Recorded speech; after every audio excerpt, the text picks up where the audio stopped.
Bueno, gracias por la invitación a la Comisión de Justicia y Paz y a la otra institución convocante. Bueno, la idea en estos minutos, por lo menos de mi parte, en unos 15 minutos, sería compartir muchas de las reflexiones que me toca hacer desde mi trabajo. Trabajo en un proyecto sobre transformación social o ecológica de América Latina, y aunque no analizamos de manera tan pormenorizada a un país en particular, pero sí hacemos o tratamos de hacer balances regionales y a veces subregionales. Entonces, la primera idea en esto es que lo que estamos pasando hoy, este tiempo excepcional, en realidad solo es la punta del iceberg, ¿no? La pandemia es la punta del iceberg de una crisis global, tanto por lo que la provoca, como porque también detona tendencias que ya venían en curso en América Latina y en el mundo. Entonces, es importante verla como una crisis multidimensional, primero que nada, y no solamente, por supuesto, como el episodio aislado de la emergencia sanitaria. Tal vez algunas ideas fuerzas sobre que se sabe que esta crisis mundial múltiple, económica, sanitaria, en términos sobre todo económicos, es la peor o la más fuerte desde los años 30. Algunos dicen todavía que desde una época más, todavía más atrás, hasta 1870. Pero digamos, como coincidamos en que por lo menos la recesión de los años 20, 29, 30, es la única que se puede comparar a esto que estamos viviendo hoy en términos de afectación social económica. También es que la crisis 2020 es una extensión de la crisis 2008, esta crisis de la deuda global y la economía financiarizada. Esto significa que,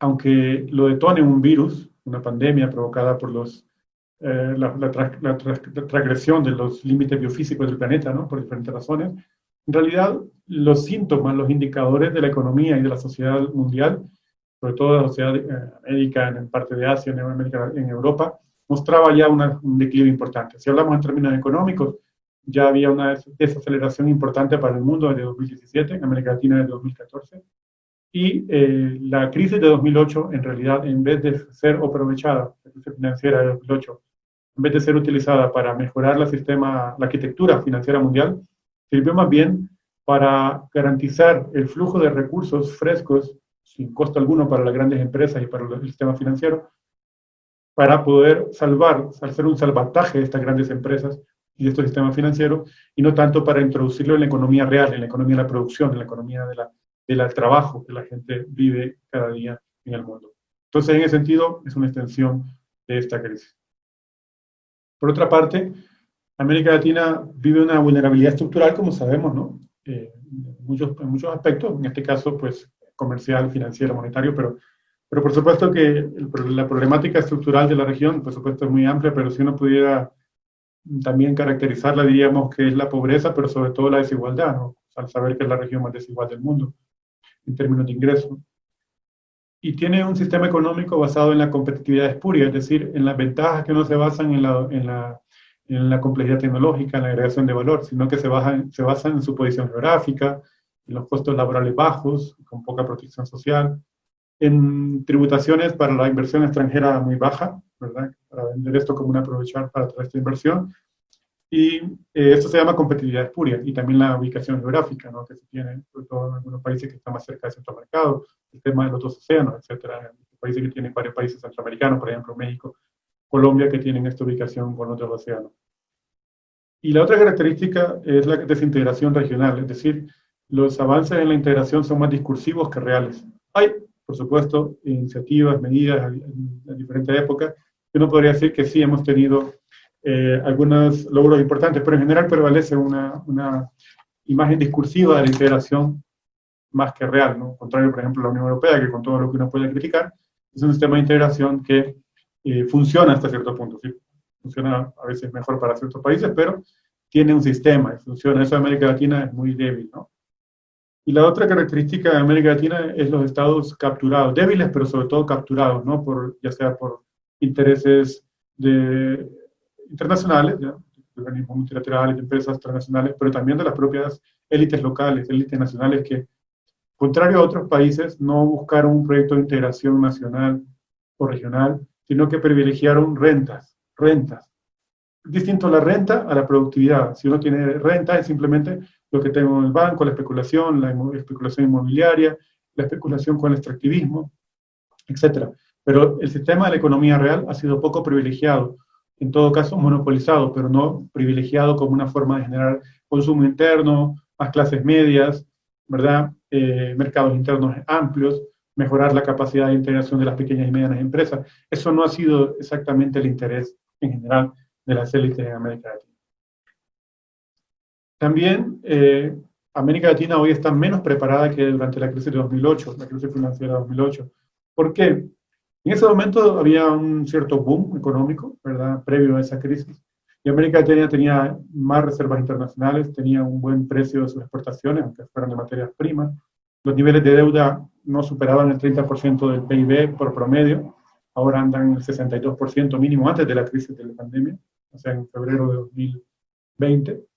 El déficit fiscal es mucho mayor ahora, es decir, que en 2007-2008, es decir, la deuda que tienen los estados en su déficit entre ingresos y gastos es muy alta, y eso complica incluso las posibilidades para financiarse a través de deuda, etcétera, ¿no? Casos como el argentino son sobre todo paradigmáticos, pero no es el único, aunque tal vez el único en esa medida. Entonces está menos preparada la región, y los vaticinios no son tan agoreros, es decir, son vaticinios bastante, los pronósticos sobre lo que puede pasar con esta crisis es fuerte, ¿no?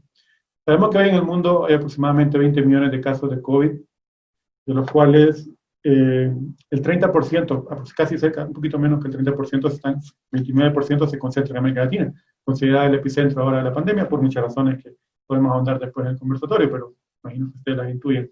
Entonces, esto habla que para América Latina todavía esto sigue varios meses y no tenemos todavía una salida y una respuesta clara en términos sociales, sanitarios y económicos.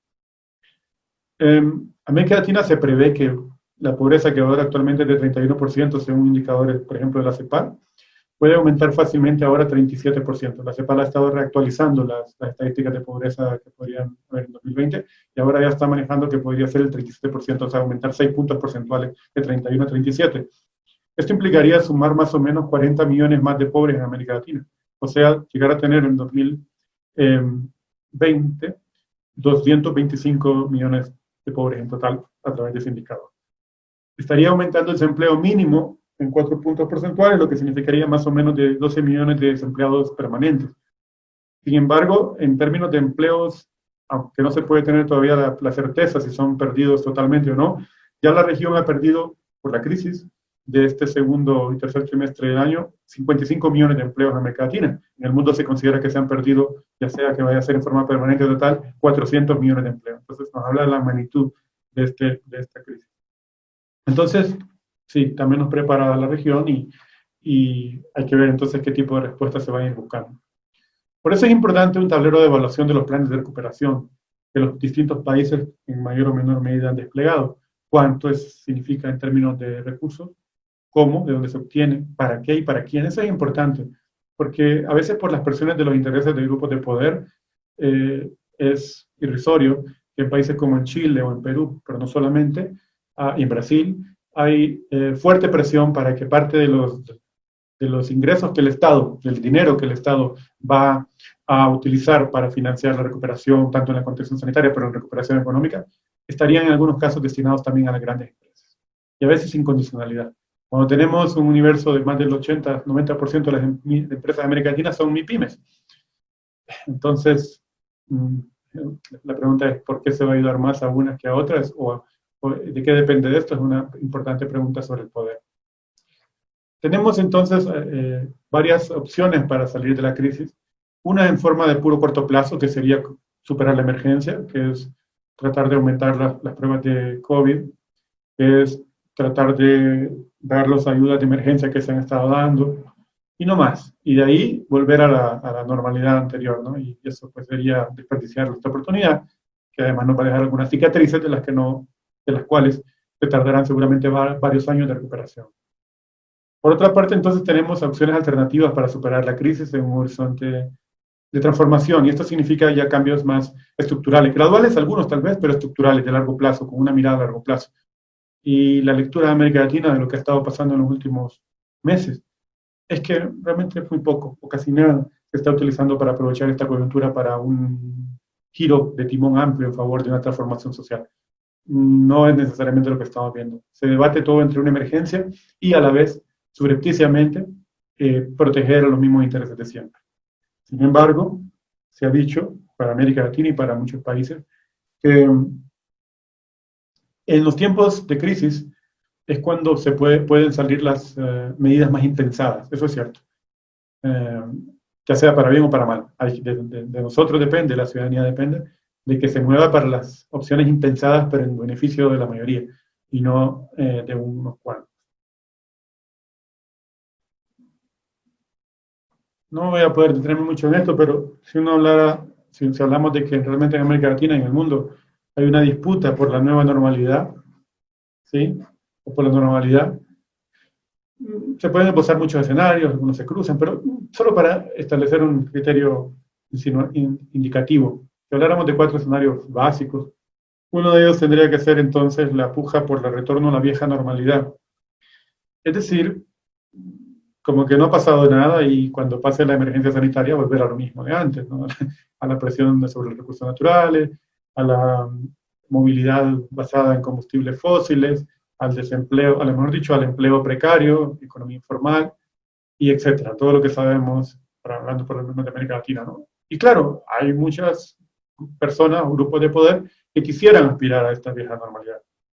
El problema es que esta vieja normalidad posiblemente no sea restaurable en forma perfecta, por muchas razones.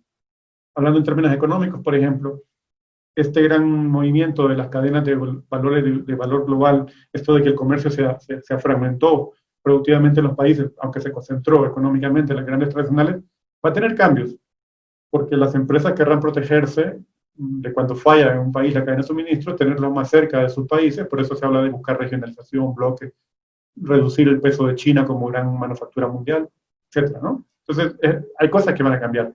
Seguramente, estoy hablando del segundo escenario, que es el cambiar para que nada cambie, es que se mantenga el mismo grupo de poder, pero adaptándose a las nuevas circunstancias para poder maximizar sus oportunidades. Una de esas es la relocalización de los sistemas productivos globales. La segunda opción tiene que ver con flexibilizar más los regímenes de trabajo. Vemos cómo en esta pandemia se ha ampliado mucho el espectro de, por ejemplo, lo que llamamos economías colaborativas de trabajo. Es un eufemismo para caracterizar, por ejemplo, Uber Eats, Uber, Rappi, Globo, etc., ¿no?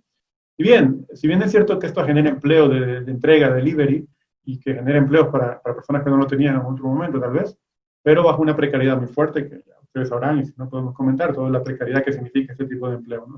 Es traspasar la precariedad que tenemos en América Latina y en el mundo de los empleos tradicionales ahora a los digitales o los que se manejan a través de plataformas. Entonces, cambiar para que nada cambie es eso, ¿no? Como muestro la imagen, mover la piedra y uso la imagen decisiva, pero bueno, la idea es, hago un esfuerzo, pero realmente no cambio la inercia de las cosas. Un tercer escenario, tal vez de los más trágicos, sin duda, desde el punto de vista de los controles sociales, es el mundo feliz o el gran hermano, ¿no? En los sentidos de esta gran novela del mundo feliz y de 1984.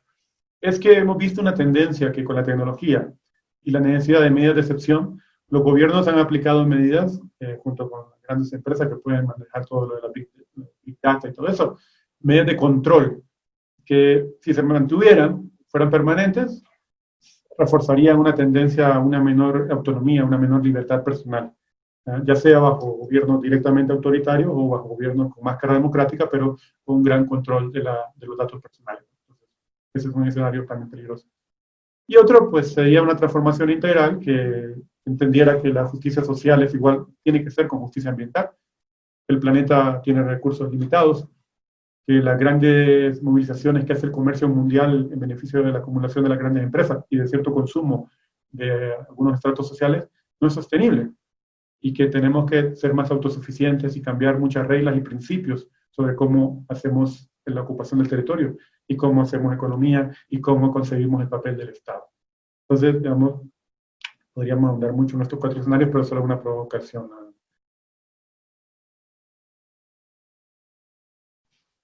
Luego, ya para ir en la parte final, podemos hablar de muchos cambios para una transformación integral de la sociedad latinoamericana. Yo acá escojo 7 instrumentalmente, pero repito, pueden haber muchos que pueden ayudar a sentar las bases de un cambio más estructural. Uno, un nuevo orden económico que pueda revertir esta financiarización de la economía y la concentración de la riqueza. Como sabemos, desde los años 80, pero sobre todo, digamos, de los últimos 20 años, la economía depende más en su crecimiento o en su reproducción de capital, mejor dicho, de la especulación financiera, de los activos en bolsa, de los bonos que se venden en el mercado, y menos de la economía real, la producción de bienes y servicios. Además genera un efecto perverso. Los que tienen acceso a esa financiarización, o sea, ese dinero que sale sin reserva, como lo sacan los grandes bancos centrales del G7, sobre todo Estados Unidos, pero los otros países del G7, y ahora también China, ese dinero genera una competencia desleal con el dinero que le cuesta sacar a nuestros países latinoamericanos, por ejemplo. No tenemos esa libertad de emisión, que podría además generar inflación. Pero ese dinero, con ese dinero que sale de estas máquinas, en forma simbólica, por supuesto, porque está en estado contable, se compran los activos del mundo, sobre todo en África, América Latina y tal. México vende petróleo y se lo compra a Estados Unidos con un billete que realmente su valor es la emisión de 14 centavos que cuesta sacar un billete de $100, pero no el valor respaldado, porque no tiene ningún respaldo en oro, ningún otro. Es una verdadera saqueo hacia los países esta facilidad de esta economía financiarizada. O si no, miremos cuando se recupera la economía, cuando la economía de la bolsa de valores se recupera, pero la economía real no. Es porque hay una especulación muy fuerte. El dinero que le fue dado a las empresas en la crisis financiera 2007, 2008, 2009, en vez de invertirlo en la economía real, lo introdujeron sobre todo en la bolsa de valores para recomprar acciones, con lo cual evadían, al aumentar las acciones de sus empresas, estoy hablando de las grandes empresas que cotizan en Wall Street y en otros mercados financieros, bursátiles, este dinero tenía la particularidad que aumentaba el valor de las acciones y esas acciones están exentas de impuestos. Y además aumentaba el salario de los gerentes ejecutivos de estas grandes empresas, sin que esto transformara la economía real, además a costa de deuda. Todo eso es una característica grande y cambiar. La concentración de la riqueza, en la cual América Latina es uno de los peores, ¿no? Como decía, el 1% de la población más rica tiene el 41% de los activos de la riqueza de la región, básicamente. Eso es de las más altas del mundo, ¿cierto? Luego, otra idea es un ingreso básico universal con servicios públicos universales. Esta es una idea polémica en algunos círculos, pero con creación suficiente de empleo digno. Creo que aquí tenemos tres opciones. La idea de un ingreso básico de emergencia, que por ejemplo se debe aplicar ahorita por el tema, ¿no? La idea de intermedia de un ingreso de desempleo, que para América Latina está lejos de eso, porque no tienen los recursos, no han priorizado esto, pero para los que no tienen empleo, y un horizonte más ambicioso, se habla de un ingreso básico universal, independientemente si las personas tienen empleo o no, que es el más polémico, porque genera discusiones incluso éticas o morales sobre si es conveniente, etc. Pero bueno, lo importante es saber que estamos frente a este mundo más con mayor nivel de crisis, y América Latina no será la excepción, sobre todo pensando, por ejemplo, en el cambio climático, que podría ser el próximo gran trastorno para la región. No en una forma distinta a la pandemia, pero igual, tal vez incluso con mayor repercusión en varios indicadores.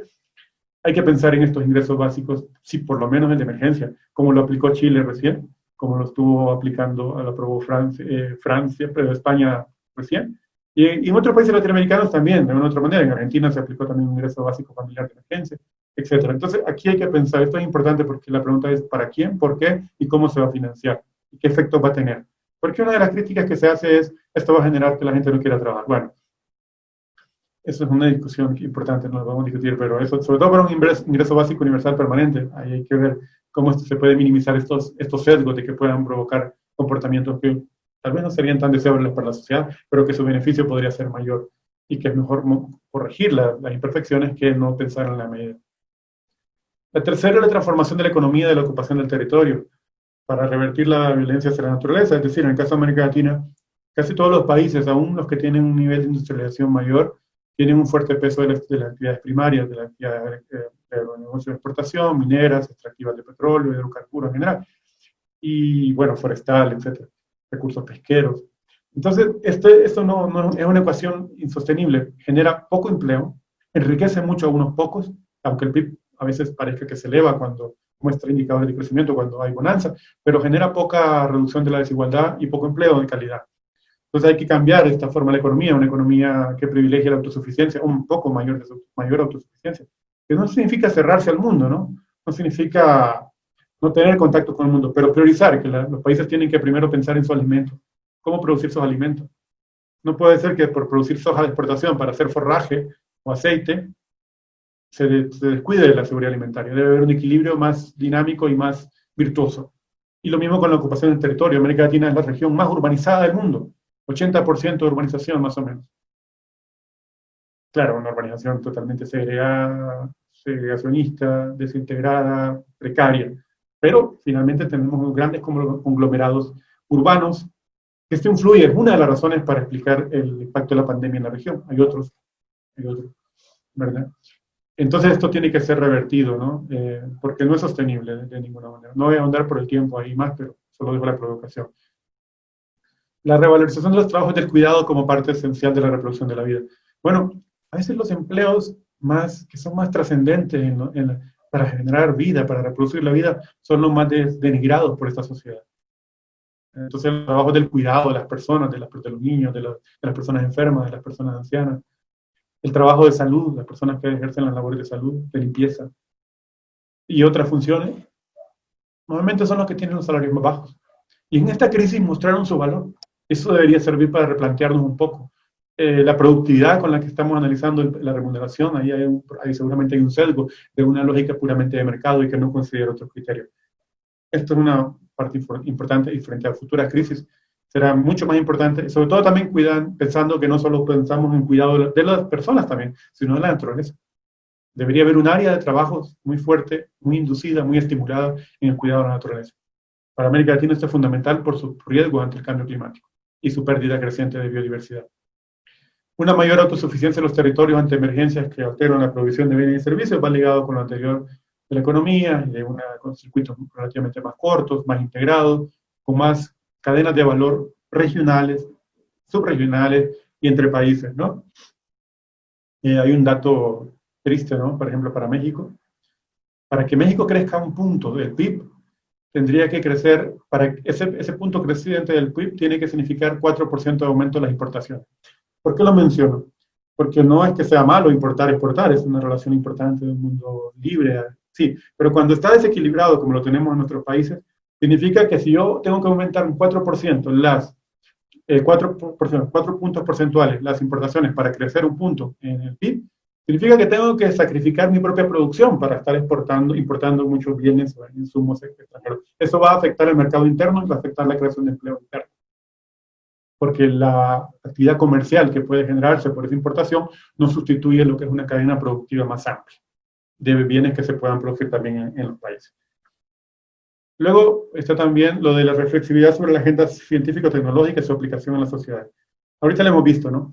Nosotros en América Latina somos tomadores de tecnologías, ¿sí? No somos creadores en general, muy poco, ¿cierto? Hay, pero muy poco. Solo por excepción. Entonces, ¿cómo realmente generar un proceso de innovación científico-tecnológica apropiada a nuestras realidades y necesidades, que nos genere mayor productividad, que nos genere innovación social, mejor protección ambiental, y no solo ser tomadores de tecnología o simplemente estar rezagados? Lo vimos ahora con la brecha digital, con el tema educativo, ¿no? La brecha digital afecta a los estratos más pobres en América Latina para poder adaptarse a estas circunstancias de cuarentena o de confinamiento. Y que seguramente, aunque se restaure un poco, vamos a ver la progresividad de estos sistemas más virtuales, donde la conectividad es un valor importante y es un bien y un derecho, seguramente tendrá que convertirse en un derecho. Y luego la transformación de las ciudades para enfrentar la segregación y la precariedad, porque esto es clave. Si somos una región tan urbanizada en el sentido porcentual, no en el sentido de calidad, quiere decir que ahí tenemos los principales problemas. Ahora, los problemas en lo rural es el desplazamiento que tiene la gente por la pérdida de oportunidades, por los extractivismos, por la falta de servicios del Estado. Cierto, es un gran problema y la pobreza ahí suele ser en América Latina, la pobreza rural es más crónica. Pero el gran porcentaje en términos cuantitativos está en las ciudades.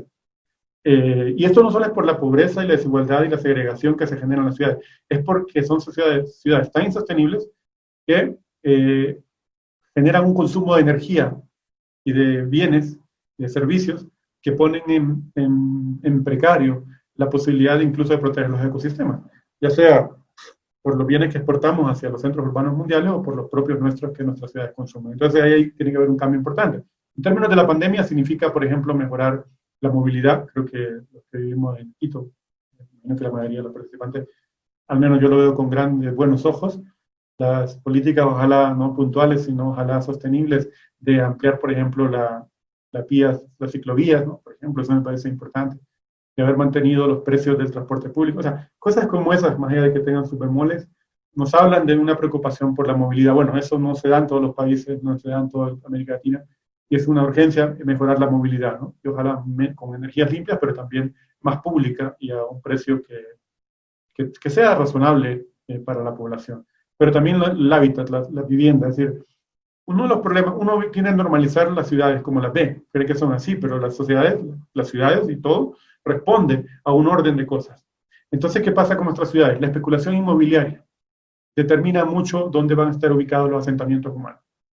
Y bueno, la peor parte lo llevarán los más pobres, que tendrán que vivir a 30, 40, 20, depende del tamaño de la ciudad, kilómetros de su centro, con grandes problemas de tráfico, de transporte, y en lugares que no tienen los suficientes servicios sociales para moverse a los centros de trabajo. Entonces ahí hay un problema que no es fortuito, tiene que ver con la manera de construir la ciudad, tiene que ver con la especulación inmobiliaria y otras razones. Entonces el tema de la vivienda es fundamental. Por eso es paradójico confinamiento cuando la gente no tiene un hábitat, no tiene una vivienda, no hay espacio verde.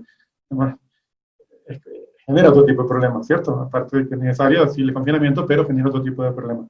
La movilidad, el tema de la vivienda, las brechas digitales, es decir, el tema de la educación es importante, entonces el acceso a la educación ahorita va a pasar mucho por reducir la brecha digital, no solamente por eso, pero ese factor va a ser importante, y por supuesto los sistemas de salud, ¿verdad? La cobertura en los sistemas de salud. América Latina solo destina el 2.2% de su PIB regional, si habláramos, a salud. El promedio mundial es 6 el promedio, perdón, de los países de la OCDE es 6.6 para arriba.